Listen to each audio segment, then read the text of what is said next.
Hello everyone, this is Pharmaowl. आज के video में हम कवर करेंगे morphology pathogenesis of cell injury unit 1 part 3 pathophysiology का चैप्टर है ये। तो इसमें से जो क्वेश्चंस बनकर आएंगे वो है other than adaptive features of cell, what are the morphology features of cell injury, right about cell death, explain pathogenesis of cell injury. तो प्रीवियस लेक्चर में हमने ये पढ़ा था कि what will the cell do if it gets injured. तो वो अपने आप को सिचुएशन के अकॉर्डिंग अडेप्ट करने की कोशिश करता है by converting itself into metaplasia cells और हाइपरट्रॉफी सेल्स और हाइपरप्लेशिया सेल्स, राइट। तो आज हम उस अडेप्टिव फीचर्स के अलावा जो फीचर्स पढ़ेंगे वो है सेलुलर स्वेलिंग और इंट्रासेलुलर अक्यूमुलेशन। ऐसे बहुत सारे फीचर्स है, कैल्सिफिकेशन, एसिडोसिस, एल्किलोसिस। तो will begin with cellular swelling. तो सेलुलर स्वेलिंग का मतलब क्या हुआ? Suppose you have a cell, उसमें क्या होता है, we have a sodium potassium ATPase channel. Suppose this is your cell. उसमें हमारे पास जो मेम्ब्रेन होता है, हमारे पास उसमें 2-3 टाइप के गेट्स होते हैं, उसे हम चैनल्स कहते हैं। तो जो इनिशियल स्टेज पे हम जो चैनल पढ़ते हैं, जो हमारे लिए बहुत इंपॉर्टेंट है, ये सारे चैनल्स का gate you can say heart है या फिर the central kind, the main kind of gate, इसे हम कहते हैं sodium potassium ATPase channel, right. इसमें क्या होता है, you might have read in 12th और 11th बायोलॉजी, इसमें होता है कि 3 सोडियम आयंस अंदर आते हैं, उसके बदले में 2 पोटेशियम आयंस बाहर जाते हैं, राइट। बट इस सिचुएशन में क्या होता है, when the cell gets injured, तो जो गेट होती है ना वो बंद हो जाती है। Fine, when the gate gets closed, तो जो अंदर की सोडियम होती है वो अंदर रह जाती है और जो बाहर की सोडियम होती है वो बाहर रह जाती है। So the inner sodium which remains intact inside the cell, it starts accumulating together and the cell starts swelling up। फिर क्या करते हैं, वो सोडियम आयंस जो होती हैं वो एक जगह इकट्ठा हो जाती हैं, उसके वजह से जो सेल होती है वो फूलने लग जाती है, साइज में बड़ी होने लग जाती है।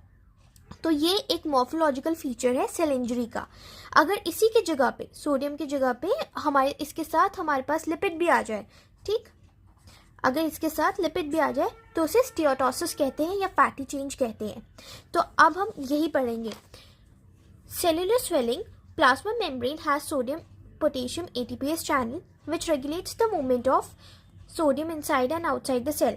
This channel is the heart of cellular functioning which helps organ to work properly. Example, heart के सेल्स में, मसल्स के सेल्स में, यूरिनरी सिस्टम में हमें देखने को मिलती है। But when the cell is injured then the ATP is reduced. जब सेल इंजर्ड हो जाती है तो एटीपी कम हो जाती है, due to which the movement of sodium and potassium ion is obstructed. उसकी वजह से सोडियम और पोटेशियम आयन का जो मूवमेंट था वो टर्मिनेट हो जाता है।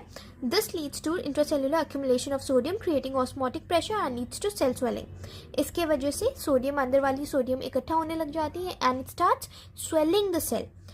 Steatosis, also called fatty change, due to lipid accumulation in cell। अगर वहीं हमारे पास लिपिड की accumulation होने लग जाए इस आयन के साथ तो उसे हम steatosis या फिर fatty change भी कहते हैं। तो अब जो हम पढ़ेंगे सेकेंड वन है वो है intracellular accumulation। Exactly what the heading says, इसमें accumulation हो जाता है of what? Of certain endogenous substances which could be harmful, which could be harmless, पर वो क्यों होते हैं, क्यों बन रहे होते हैं, ये नहीं पता, आज तक किसी को नहीं पता। लेकिन बट वो सेल का है, नेचुरल प्रोसेस है, वो बनती हैं। एंड देन वो किस वे से बनती हैं वो हमें पढ़ना। हमारा मकसद वो किस वे में या किस तरीके से सेल के अंदर एक्यूमुलेट होती है, हमारा मकसद वो है पढ़ने का। तो ये 3 तरीके से हो सकती है। फर्स्ट मेथड ये है कि वो जो नॉर्मल सेल्स होंगी उसमें एंडोजेनस हार्मफुल सब्सटेंसेस या हार्मलेस सब्सटेंसेस वो बननी शुरू होंगी, चाहे वो नॉर्मल रेट से हो चाहे वो इंक्रीज रेट से हो, but the body will not be able to metabolise it और eliminate it from the body, ठीक है। तो होगा ये कि जो हार्मलेस या हार्मफुल सब्सटेंस है वो बॉडी में प्रोड्यूस तो हो रही है। For example, you ate 4 burgers पर body was unable to digest 2 of them, तो बचे हुए 2 बर्गर्स तो अब पेट में अभी भी हैं, राइट। तो इस वजह से भी इंट्रासेलुलर एक्यूमुलेशन देखने को मिलता है और हमें सेल जो है मोटी, ताज़ी तो नहीं, मोटी मोटी सी लगती है, जिसका एग्जाम्पल है fatty change in liver. Now दूसरे जो 2 एग्जाम्पल्स हैं, जो दूसरे 2 रीजंस हैं, वो उसके रीजंस जो है वो जीन से रिलेटेड है। Due to genetic defect harmful endogenous substances are produced. Genetic defect की वजह से हार्मफुल एंडोजेनस सब्सटेंसेज प्रोड्यूस होते हैं, जिसका एक एग्जाम्पल है अल्फा-1 एंटीट्रिप्सिन डिफिशियंसी. दूसरा एग्जाम्पल हमारे पास जो है वो है कि हमारी जो बॉडी होती है वो ऐसी एक इसने इनहेरिट कर रखी होती है ये डिफेक्ट कि उसके एंजाइम्स प्रॉपरली मेटाबोलाइट को तोड़ नहीं पाते, डिग्रेड नहीं कर पाते, जिसका एक एग्जाम्पल है storage diseases. An inherited defect in an enzyme may result in failure to degrade a metabolite. The resulting disorders are called storage diseases. Now we'll study about calcification. Calcium is very good for our body. We have seen कि calcium along with, if taken along with certain commercialized product, the bone health gets stronger, right? But अगर वही calcium ज़्यादा हो जाए body में तो उससे बहुत सारी दिक्कतें भी शुरू हो जाती है. The organ gets hardened. ठीक है, the organ gets hardened, then the organ stops functioning properly.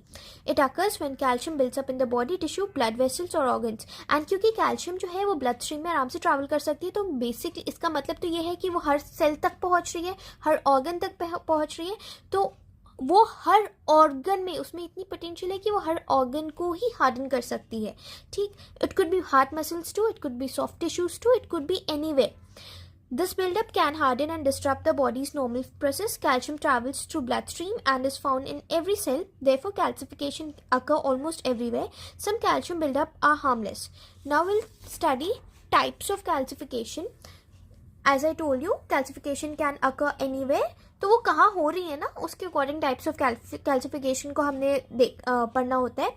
जैसे कि small and large arteries, heart walls, soft tissue like breast, muscle and fat.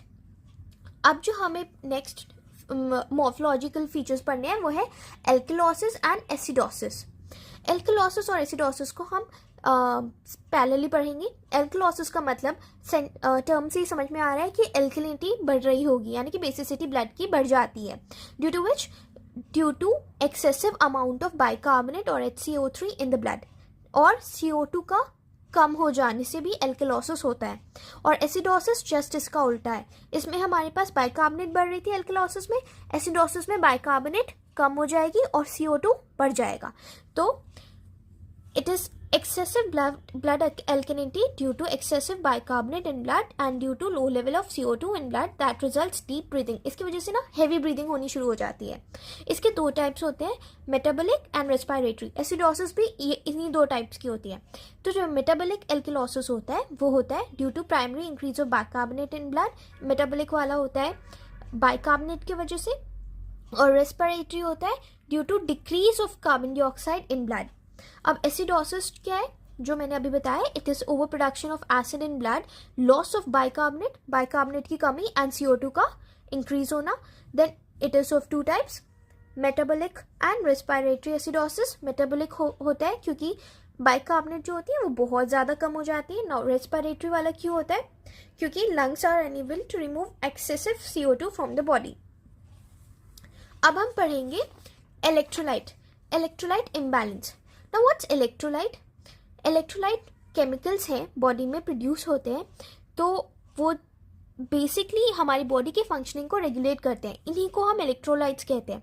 When you dissolve it in water, they dissociate themselves into positive and negative ions, and this exchange of ions, positive and negative ion, helps the body to function properly. For example, the neural system is based on the exchange of ions. ठीक है, so blood has chemicals that regulate function of our body. These are called electrolyte. When you dissolve electrolyte in water, it disperses into positive and negative charged ions. Nerve reaction and muscle functions are dependent on the exchange of these electrolytes. इन्हीं positive और negative ions के exchange पे based होता है nerve function, neural system हमारा. When levels of electrolytes are disrupted, then it causes electrolyte imbalance. जब electrolyte का imbalance हो जाता है, थोड़ा अप डाउन माइनस ऐड हो जाता है, तो उसे हम इलेक्ट्रोलाइट इम्बैलेंस कहते हैं. मेजरली हमें कौन से टाइप के आयंस के साथ देखने को मिलता है, कैल्शियम, पोटेशियम, सोडियम. कॉज क्या हो सकता है, वॉमिटिंग, डायरिया, हाई फीवर. तभी तो हम डायरिया में इलेक्ट्रॉल सोल्यूशन ORS देते हैं. नाउ इसका एक टाइप है इलेक्ट्रोलाइट इम्बैलेंस का, मेलाब्जॉर्प्शन. मेलाब्जॉर्प्शन का मतलब ही हो गया the body is unable to absorb electrolytes properly. Body electrolytes को प्रॉपरली अब्जॉर्ब ही नहीं कर पा रही है, कभी ज़्यादा कर ले रही है, कभी कम कर ले रही है। इसके कुछ 2-3 रीजंस हो सकते हैं, जैसे कि अगर किडनी अच्छे से काम नहीं कर रही, किडनी डिजीज और chronic endocrine disorder. Now symptoms में जो होंगे, आपके ब्लड टेस्ट में क्या होगा, सोडियम और पोटेशियम मैग्नीशियम के लेवल्स अच्छे नहीं आएंगे, वेरी ऑब्वियसली वो आइंस के जो रेंज होना चाहिए वो अच्छा नहीं आएगा। और अगर सोडियम की कमी हो रही है तो उसके वजह से क्या होगा, हार्ट जो है वो प्रॉपरली फंक्शन नहीं कर पाता है। तो irregular heart beat, blood pressure, hypertension में चेंजेस देखने को मिलेंगे, weakness, muscle twitching, there are other symptoms also, but हमें इतने ही पढ़ने थे। नाउ विल सी कि सेल डेथ क्या होता है। Cell death is very important topic. Cell death irreversible injury होता है। नाउ ये 2 टाइप के होते हैं, अपोप्टोसिस एंड नेक्रोसिस। अपोप्टोसिस से शुरू करेंगे। I will introduce apoptosis with the term they are suicidal bags. ये बेसिकली खुद को खुद से मारते हैं। ये अगर नहीं मारेंगे तो बॉडी में एक वेस्ट का पहाड़ सा लग जाएगा। उसकी वजह से क्या होगा, they will turn themselves into neoplastic cells. Neoplastic cells क्या होती है, कैंसर सेल्स होती हैं। Now it is a pathway of cell death that is induced by a tightly regulated intracellular program in which cell is destined to die। इसमें क्या होता है, cell अपना काम कर लेता है, जो उसे बोला गया था काम करने को उसने काम कर लिया, ठीक है। Now it has to die.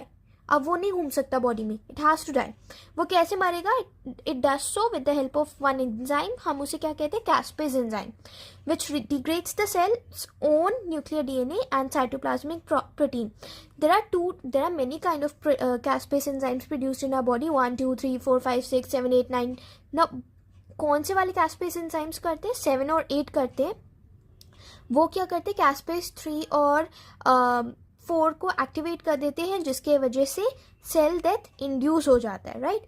It is also called cell suicide or else it will turn into a neoplastic cell. जैसे कि मैंने कहा कि इसे सेल सुसाइड भी कहते हैं, और ये इनका मरना ज़रूरी होता है, वरना जो है सेल्स जो होंगी न्यूप्लास्टिक सेल्स में कन्वर्ट होती चली जाएंगी, right. Now will study with the help of diagram कि ये कैसे होता है, सेल डेथ कैसे अकर होता है। There was a happy living healthy cell. Now what you see over here orange is ligand. Ligand क्या करेगा, there are 2 types of ligand sources, one extrinsic factor, other one is intrinsic factor। एक cell के अंदर होता है, एक cell के बाहर होता है। जब ये एक डेथ रिसेप्टर से आके बाइंड करता है, जिसे हम FADD कहते हैं, वो जब FADD से बाइंड करता है तो उसके बाद क्या होता है, अपोप्टोटिक बॉडी बनने शुरू हो जाते हैं, सुसाइडल बॉडी बनने लग जाते हैं। यही सेल ना छोटे छोटे पार्ट्स में डिवाइड हो जाते हैं, जिसकी वजह से फेगोसाइट्स नोटिस कर लेते हैं कि कुछ तो टूटा फूटा है, आई कैन ईट दिस, ठीक है। तो फेगोसाइट्स इन बॉडी पार्ट, ये सुसाइडल बॉडीज को खा जाते हैं। माइंड यू, जब ये टूटता है तो ये छोटे छोटे बॉडीज में जब कन्वर्ट होते हैं ना, तो कोई सेलुलर लीकेज नहीं आती है और ना ही कोई इन्फ्लेमेशन आती है, ठीक है। मैंने इसे इसलिए लिखा है क्योंकि ये बहुत बड़ा डिफरेंस है अपोप्टोसिस और नेक्रोसिस के बीच में। नेक्रोसिस में लीकेज आती है और इन्फ्लेमेशन भी होता है। तो अब हमने अपोप्टोसिस को अच्छे से समझ लिया। अपोप्टोसिस के अब टाइप समझ लेते हैं। ये 2 टाइप के होते हैं, फिजियोलॉजिकल एंड पैथोलॉजिकल। फिजियोलॉजिकल क्या होता है, प्रोग्राम्ड सेल डेथ, और पैथोलॉजिकल क्या होता है, अनप्रोग्राम्ड सेल डेथ। फिजियोलॉजिकल का एग्जाम्पल जैसे हम देख सकते हैं, death of cells which have completed the cycle and function, जिन सेल्स ने अपना काम कर लिया वो टाटा बाय बाय। और पैथोलॉजिकल सेल्स क्या होते हैं, due to chemotherapy which cause cell death of tumour cells. Chemotherapy से हम जबरदस्ती कुछ सेल्स को मारते हैं क्योंकि वो ट्यूमर सेल्स को ऑब्वियसली खत्म करना होता है। अब इसकी मॉर्फोलॉजी देखते हैं, दिस इज वेरी इंपॉर्टेंट। एक नॉर्मल सेल था। हम अपोप्टोसिस में एक फैक्ट देखते हैं कि सेल की श्रिंकेज होती है, ठीक है। ये नेक्रोसिस में नहीं होती, अपोप्टोसिस में होती है। सेल की श्रिंकेज होनी शुरू हो जाती है। फिर पिक्नोसिस होता है। पिक्नोसिस न्यूक्लियर मेम्ब्रेन के साथ, न्यूक्लियस के साथ होता है, वो थोड़ी डिस्टर्ब सी हो जाती है। फिर फ्रेगमेंटेशन देखने को मिलता है। फ्रेगमेंटेशन, न्यूक्लियस कंप्लीटली टूट जाती है और वो पार्टिकल्स में सेल के अंदर डिस्ट्रीब्यूट हो जाती है। फिर हमें ब्लेब्स दिखती हैं। ब्लेब एक तरीके से you can see what could be the best word to say it, I think फुंसी सा निकल जाना, एक नॉर्मल सेल पे एक फुंसी सी, या फिर शिनचैन को जब मम्मी मारती थी तो वो उसके सर पे जो लड्डू सा बन जाता है, एग्जैक्टली वैसे ही लड्डू लड्डू से बहुत सारे बन जाते हैं, उसी को हम ब्लेब कहते हैं. नाउ फेगोसाइट आता है और फिर इन ब्लेब्स को आराम से खा लेता है. Wow, look so tasty. Now necrosis को हम पढ़ने की कोशिश करते हैं. नेक्रोसिस क्या है? Death of cells and tissue in the living animal. It is accompanied by inflammatory reaction and cellular leakage, cell swelling. इसमें वो सब होता है जो अपोप्टोसिस में नहीं होता है. एक ही चीज़ कॉमन है अपोप्टोसिस और नेक्रोसिस के बीच में, वो आगे पढ़ेंगे. पर ये इसमें क्या होता है, हम यहाँ पे कोई प्रॉब्लम आई, लिवर की टिश्यू या फिर कोई फैटी एडिपोज टिश्यू वो ख़राब हो गई, सड़ने लगी, राइट. उसमें वो पड़े पड़े सड़ने लगी, तो उसमें क्या होता है, कुछ सेल्स मरने लगती है, उसका कलर ना आप चेंज देखोगे, ठीक है. तो वो इसी को हम नेक्रोसिस कहते हैं. इसमें हमें इन्फ्लेमेशन भी देखने को मिलता है, सेलुलर लीकेज भी होती है और सेल स्वेलिंग करती है. हमने क्या पढ़ा था अपोप्टोसिस में, सेल श्रिंकेज हो रही थी, लेकिन यहाँ नेक्रोसिस में क्या होता है, सेल की स्वेलिंग होनी शुरू हो जाती है. अब हम पढ़ेंगे कि नेक्रोसिस के टाइप्स क्या हैं. Coagulative, liquefactive, caseous, fat necrosis, fibrinoid necrosis. Coagulative सबसे ज़्यादा कॉमन है, हमें ये सबसे ज़्यादा देखने को मिलता है. और ये जो कैसियस वाली है वो चीज़ लाइक दिखती है. हमें जब हम मास्टर्स करते हैं तो हम इनको भी बहुत इन डेप्थ पढ़ते हैं, पर हमारे लिए बैचलर्स के लिए इम्पॉर्टेंट नहीं है. हमें बस नाम पता होने चाहिए, या फिर नेक्रोसिस क्या होता है यही पता होना चाहिए. अगर इनमें से आप 2-3 नाम भी लिख लेते हो बहुत है. Now will write the difference between apoptosis और नेक्रोसिस. अब अपोप्टोसिस में क्या क्या डिफरेंसेस होती हैं. अपोप्टोसिस जो होते हैं ना, एक सेल का काम हो गया, वो मर गया, उसे अपने काम से वो अपना ही काम बिजनेस माइंड करता है, राइट. लेकिन नेक्रोसिस क्या होता है, मैं मरूंगा, सबको लेके मरूंगा. वो अपने साथ साथ एक ग्रुप को मार देता है, affects group of contagious cell. मैंने कहा ना apoptosis is good, but necrosis is something not that good. Shrinkage हमें अपोप्टोसिस में देखने को मिलती है और नेक्रोसिस में हमें स्वेलिंग दिखती है सेल की. अपोप्टोसिस में there is no leakage, no inflammation, मैंने डायग्राम में लिखा था. बट नेक्रोसिस में there is leakage, there is inflammation, ठीक. Now there are other changes also, जैसे कि राइबोसोम पे क्या इफेक्ट होता है. राइबोसोम जो होती है एंडोप्लाज्मिक रेटिकुलम पे चिपकी होती है, रफ ER पे राइबोसोम अटैच होती है.